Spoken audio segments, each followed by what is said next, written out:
Halo, selamat siang pemirsa IDX Channel. Kembali berjumpa dalam IDX First Session Closing. Sejumlah informasi dari dunia ekonomi dan bisnis akan kami sajikan untuk Anda. Dan bersama saya, KZ7, inilah IDX First Session Closing selengkapnya.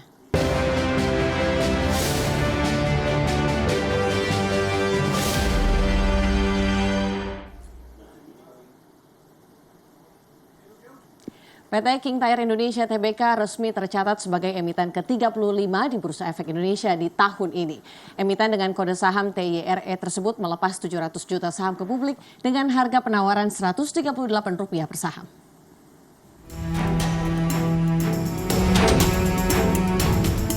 PT King Tire Indonesia Tbk telah secara resmi tercatat di Bursa Efek Indonesia dan menjadi emiten ke-35 di tahun 2023. Dalam gelaran penawaran umum perdana saham atau initial public offering, emiten yang tercatat dengan kode saham TYRE ini melepas 700 juta saham ke publik atau setara 20% dari total modal ditempatkan dan disetor. Saham TYRE dilepas ke publik dengan harga penawaran sebesar Rp138 per saham.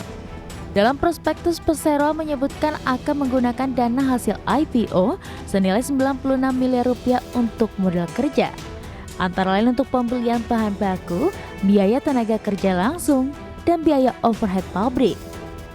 Perseroan juga akan menggunakan dana hasil penawaran waran seri 1 untuk keperluan yang sama. Sebagai informasi, King Tire Indonesia bergerak dalam bidang industri ban. Awalnya Persero memproduksi ban dalam untuk sepeda, sepeda motor, mobil, dan truk dengan merek dagang Kingland. Hingga pada 2010 Persero melebarkan bisnisnya dengan mendirikan anak usaha untuk memproduksi ban luar untuk sepeda motor. Dari Jakarta, Tim Liputan IDX Channel. Pemirsa, saat ini kita akan membahas tentang King Tire Indonesia yang sudah resmi melantai di Bursa Efek Indonesia dan sudah hadir bersama kami di studio IDX Channel Jakarta, Bapak Ferry Chandra, Direktur PT King Tire Indonesia Tbk, dan Bapak Diego Armando, Corporate Secretary dari PT King Tire Indonesia. Halo, selamat siang Pak Ferry, Pak Diego. Siang.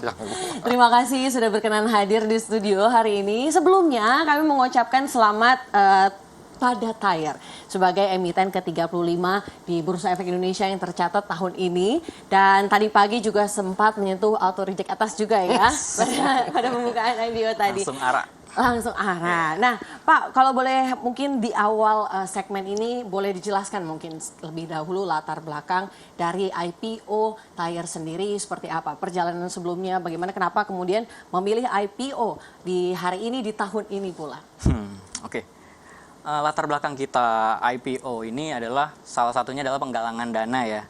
Tentunya perseroan ingin lebih lagi dikenal juga secara nasional maupun secara internasional. Dengan IPO ini perseroan juga ingin publik menjadi bagian dari Tire. Kemudian dari sisi industri otomotif pun juga cukup bagus. Sepertinya khususnya di roda 2. Roda 2 setiap tahunnya mengalami peningkatan segmen tire-nya, sehingganya permintaan ban sangat tinggi. Nah, di situ perseroan membutuhkan dana cepat untuk menyuplai pasar, sehingganya perseroan akan tetap eksis di pasar. Nah, barulah King Tire makin naik gitu, Bu. Oke, jadi memang sebagai salah satu sumber untuk mendapatkan dana yang paling cepat juga, mengingat pasar modal Indonesia juga pasca pandemi semakin berkembang dari jumlah investornya juga ya. Tadi sempat disebutkan terkait dengan pertumbuhan industri terkait, yaitu industri otomotif. Ya. Itu menjadi optimisme untuk IPO tahun ini ya Pak? Pasti. Adakah rencana ke depan mungkin sebelumnya mengingat kenapa di tahun ini, apakah mungkin melihat momentum pertumbuhan Indonesia juga di tahun ini? Ya, karena kami melihat market yang sangat besar, makanya kami juga berusaha untuk menggalang dana ini sehingga kami bisa melakukan ekspansi yang besar-besaran. Ya, itu target kami, sehingga penjualan kami juga bisa meningkat sangat pesat di pasar Indonesia, dan juga kami juga akan menjadi ya salah satu pemain ban terbesar di Indonesia, milik Indonesia. Oke, jadi salah satu pemain terbesar ban di Indonesia Iya, ya betul, Pak. Ibu. Nah Pak, terkait dengan raihan dana IPO, tadi kan di harga penawaran di 138, kemudian raihan dana sebesar 96,6 miliar. Apakah sudah sesuai dengan target Pak Ferry, Pak Diego? Sudah sesuai target sih. Dari target perusahaan 96,6, tentunya perseroan semakin excited karena antusias masyarakat juga cukup besar di sini menyambut IPO Tire karena oversubscribe kita kurang lebih itu di 9,76 kali. Berarti Cukup kaget. Masyarakat juga wah ada Tire nih. Ada excitement. Terus ya, Pak. kita dari perseroan pun juga cukup kaget. Wih, antusias masyarakat ternyata cukup besar banget. Jadi kita sebagai perseroan juga semakin excited. Wah, berarti kita harus kerja keras nih karena masyarakat juga menanti-nanti kehadiran Tire. Ya, perlu kita ketahui perusahaan ban di Indonesia baru 4 perusahaan yang melantai di bursa. Kita adalah yang keempat. Nah, jadi ya cukup menarik harusnya Tire ini di publik ya. Terkait dengan dana raihan IPO, apakah akan digunakan untuk keperluan ekspansi seperti yang tadi sempat disebutkan Pak Ferry atau untuk apa Pak? Mungkin bisa Untuk dijelaskan. meningkatkan produktivitas kami. Salah satunya adalah untuk kami membeli bahan baku. Ya, karena permintaan di pasar yang sangat besar, tentu kami mempunyai jangka pendek dan jangka panjang dalam pembelian bahan baku ini. Ya, karena bahan baku ini tentu kami akan menarik mungkin pembelian bisa 3 bulan atau per 6 bulan. Kami reserve itu bahan baku, karena itu salah satu jaminan supaya pasar bisa mendapatkan barang yang konsisten, stabil suplainya ke pasar. Gitu loh. Jadi kalau tidak diamankan rantai suplai bahan baku ini, ya kami juga nanti kan bisa malu. Tapi sejauh ini kalau bicara tentang bahan baku memang menarik Pak. Ya. Dari harga mungkin karet ya, Ya. dari komoditas juga secara internasional. Apakah sebelumnya di tahun 2022 sempat mempengaruhi perseroan? Ya, cukup mempengaruhi perseroan, tetapi ya karena pertumbuhan penjualan kami secara perseroan itu sangat ya cukup memuaskan lah bagi kami, karena pertumbuhan di 2022 itu sekitar 20%. Sangat signifikan.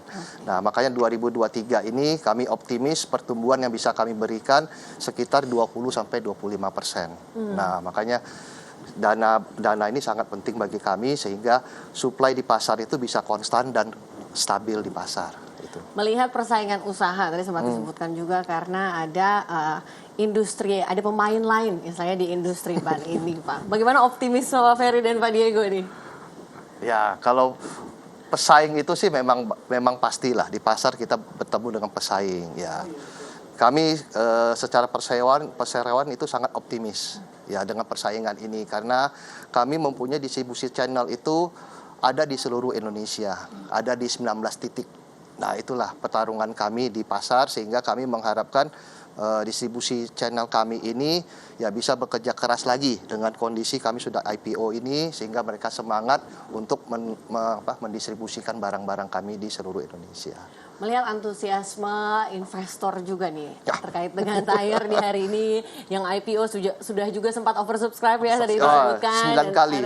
9,676 kali. Iya, dan hari ini arah begitu. Apakah ada target jangka pendek di saat ini setelah IPO untuk sejauh ini mungkin dalam 1 tahun ini? Ya, target jangka pendek ya kami akan mengkonsolidasi di internal kami, terutama di manajemen kantor maupun di pabrik. Itu kami akan segera konsolidasi sehingga apa yang kami produksi dan apa yang kami distribusikan ke masyarakat itu bisa memang barang-barang yang berkualitas. Oke. Ya.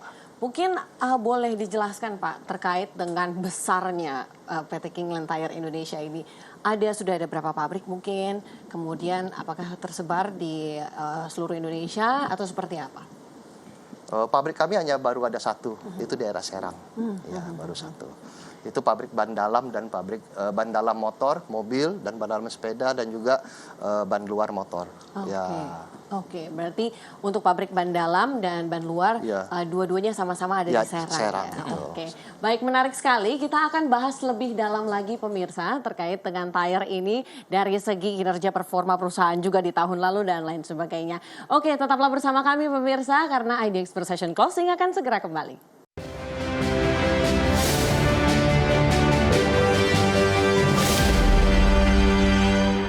Ya pemirsa IDX Channel kembali lagi di IDX Precision Closing dan kita masih berbincang dengan Direktur PT King Tire Indonesia Bapak Ferry Chandra, juga Corporate Secretary dari PT King Tire Indonesia TBK Bapak Diego Armando. Pak Ferry, Pak Diego, tadi kita sudah membahas tentang bagaimana secara gambaran luarnya nih Tire. Tapi kalau mau lihat performa dari kinerja Tire sendiri di tahun 2022, mungkin bisa di-share bagaimana apa yang terjadi sebelum IPO ini, tepat 1 tahun sebelum ini. Ya, kinerja kita di tahun 2022 ini cukup bagus ya, karena dari tahun 2021 omset kita per September pun jika dibandingkan dengan Desember itu sudah hampir mirip-mirip. Jadi apple to apple Desember 2022 dengan Desember 2021 itu kurang lebih meningkat di 20% lebih, 20% apa 25% gitu. Nah, pada kuartal 1 2023 ini pun juga kita sudah on target. On targetnya adalah kita membandingkan dengan omset tahun 2022 itu sudah naik 20% dari tahun 2022 per kuartal 1 ini. Nah, tapi datanya saya belum bisa sampaikan nih karena ini dadakan juga ya. Jadi kurang lebih secara performance perusahaan sudah on target semua, bahkan meningkat. Ya mudah-mudahan ke depannya menjadi lebih baik lagi. Kalau bisa sih COVID-nya juga jangan datang dulu nih. Untuk bisa jadi momen pertumbuhan Iya, juga karena ya, ini momennya kita nih di 2023 kan udah lumayan inilah menurunkan COVID kan. Di 2022 akhir tuh udah lumayan nurun. Nah, itu sangat ini banget, membantu perusahaan banget. Oke. Apa yang menjadi penunjang performa tahun lalu, Pak, sehingga terjadi pertumbuhan cukup signifikan? Apakah dari segi penjualan ban dalamnya, ban luarnya, atau ada satu kondisi ekonomi tertentu? Dari segi ban luarnya kita cukup meningkat pesat. Ya, kita sama-sama tahu semua sekarang ojek online itu sekarang semua serba online, ojek online pun juga semakin banyak. Nah, di sini kan permintaan tire pun juga semakin pesat ya. Karena semakin banyak mobilitas ojol ini juga membantu pertumbuhan tire juga. Nah, di situ juga permintaan semakin meningkat. Kita pun juga harus bisa menyuplai karena kalau enggak kita kedahulu sama kompetitor juga gitu. Ada tantangan, Pak, terkait dengan pertumbuhan di tahun ini. Tadi kan sudah sempat disebutkan, kasih teaser sedikit lah ya, bahwa untuk kuartal pertama tahun ini Tire sudah di atas ekspektasi ya. Di atas ekspektasi perusahaan. Nah, apakah tahun ini sebetulnya ada tantangan yang dilihat dari Tire yang menjadi satu challenge bagi perseroan apalagi di tahun pertama setelah IPO? Kalau tantangannya ya balik lagi lah, kompetitor, Keisha. Ya, kompetitor. Karena kalau mungkin permisa di sekarang ini untuk kompetitor itu ada belasan pabrik ban luar di Indonesia, bayangin. Nah, pasti kompetitor ini juga kan tidak tinggal diam. Ya, apalagi melihat Kingland sudah melantai bursa begini kan. Nah, pasti mereka juga ya mempersiapkan kuda-kuda. Nah, tentu kami juga sebagai perseroan juga cukup percaya diri ya, karena ya distribusi channel kami ini ya sangat agresif di pasar, sehingga perkembangan yang seperti Keisha tanya tadi sangat meningkat penjualannya, yaitu berkat dari distribusi channel kami ini ya bisa mendistribusikan, memperkenalkan barang, mempromosikannya sehingga sampai ke bengkel-bengkel sehingga mereka juga bisa menjual dengan baik. Okay. Ya. Dari segi bahan baku dan tenaga kerja seperti apa, Pak? Apakah mungkin ada tantangan atau itu kemudian tidak terlalu signifikan kalau melihat optimisme dari Tire? Kalau dari bahan baku sebenarnya kita nggak terlalu ini ya masalah ya, karena kita perlu ketahui Indonesia ini adalah negara yang cukup besar penghasil karet. Jadi harusnya kita nggak ada terlalu masalah di situ. Mungkin dari segi SDM yang perlu kita lakukan banyak lagi trainingnya gitu, karena kan perlu ada peningkatan SDM juga ya. Selain kita membutuhkan banyak SDM, kita juga membutuhkan SDM yang berkualitas gitu. Mungkin di situ tantangannya. Melihat dari industri terkait seperti otomotif yang tahun ini begitu banyak karpet merah yang diberikan pemerintah, mulai dari EV, kemudian juga hilirisasi. Apakah ini seiring menjadi salah satu faktor juga semangat bagi Tire buat perolehan pertumbuhan di tahun ini, Pak Ferry, Pak Diego? Tentunya ini juga menjadi penambah semangat Tire ya. Karena satu sisi kita juga disupport pemerintah juga, kita sudah sangat bersyukur dari segi dukungan pemerintah ini perusahaan bisa berkembang lagi gitu. Oke, baik.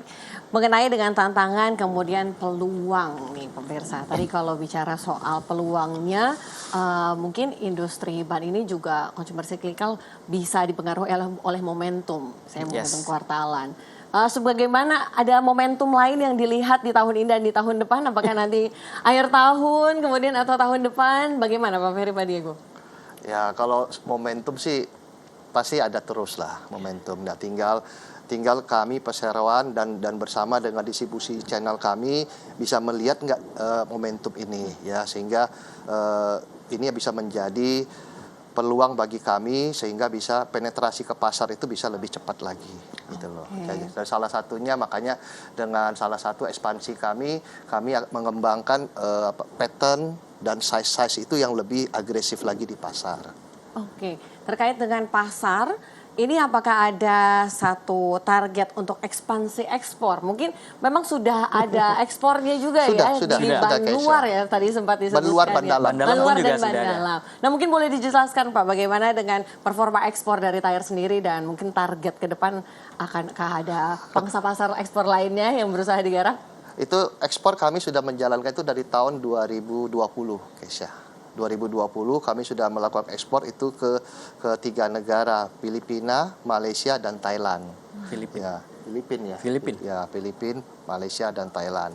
Nah, kita sudah melakukan ekspor ke 3 negara tersebut. Ya, cukup lumayan kami kuantitinya. Ya, sehingga juga bisa meningkatkan penjualan produktivitas kami. Ya, tapi tetap kami lebih besar fokus kami itu di market lokal dulu. Ya, tapi tidak menutup peluang untuk ekspor, tidak. Tetap kami pantau terus ya. Inilah salah satu bukti kepada pemirsa bahwa produk Kingland selain bisa diterima di lokal, produk kami juga bisa diterima di luar negeri. Nah, ini kan tidak gampang, Keisha. Ya, butuh komitmen yang tinggi terutama secara kualitas dan supply maupun dari bahan baku tersebut gitu loh. Kingland sendiri sudah masuk di industri ban ini memang sudah dari 1977 Ya, betul. ya, Ya, Pak cukup Ferry, lama, ya. cukup Sudah lama. cukup lama. Tingkat persaingan usahanya ekspor maupun di dalam negeri bagaimana Pak Ferry? Sangat Sudah ketat. dari bertahun-tahun yang lalu itu. Sangat ketat sekali. Karena pabrik di Indonesia ini ada sekitar belasan pabrik ban maupun ban dalam. Sangat ketat sekali. Nah, sehingga makanya kami harus benar-benar bisa berinovasi. Selain berinovasi, dan kami juga harus memperhatikan kualitas sehingga barang ini bisa diterima dengan baik di end user. Mereka bisa senang. Nah, itulah kenapa kami sangat percaya diri untuk melantai di bursa ini, ya karena barang kami itu secara end user bisa diterima dengan baik. Oke. Ya. Adakah pemanfaatan teknologi baru sebetulnya dari produksi Kingland sendiri? Sehingga bisa menopang perusahaan sampai sejauh ini, Pak. Mungkin secara teknologi kita investasinya ke mesin baru kita yang sudah teknologi terbaru ya. Sehingganya ini memudahkan Tire mendapatkan kualitas yang terbaik. Dari segi cost yang lebih murah maupun dari segi kualitas yang semakin meningkat dan terjaga. Nah, kalau untuk Tire sendiri di sini kita concern juga ke racing. Kita juga main ke racing. Karena segmen racing ini kan segmen yang niche market ya. Di sini memang pemainnya nggak terlalu banyak, tapi di sini kita bisa mencari nama lewat ajang-ajang event-event balap. Di situ juga kita bisa menaikkan brand kita juga. Gitu. Oke, baik. Kalau begitu Pak, terkait dengan, kan baru tadi pagi ini tercatat di BI, apakah sudah ada kebijakan terkait dengan pembagian dividen bagi para investor? Kebijakan pembagian dividen kita tentunya sudah mengikuti dengan prospektus yang kita bikin, yaitu sebesar 20%. Ya, kita mudah-mudahan performance perusahaan terus terjaga sehingganya kita bisa membagikan dividen dengan maksimal gitu. Oke, amin, kita doakan yang terbaik untuk apalagi di tahun ini ya Pak ya. Memang jadi momentum juga karena pemulihan Indonesia juga Asia secara keseluruhan juga kan diprediksi oleh IADB dan juga IMF ini lebih tinggi dibanding dengan regional yang lain. Baik, kalau begitu terima kasih Pak Ferry dan juga Pak Diego atas kesempatan dan kesediaannya untuk hadir bersama kami di studio IDX Channel Jakarta di IDX Precision Closing kali ini. Dan pemirsa, tetaplah bersama kami karena IDX Precision Closing akan segera kembali.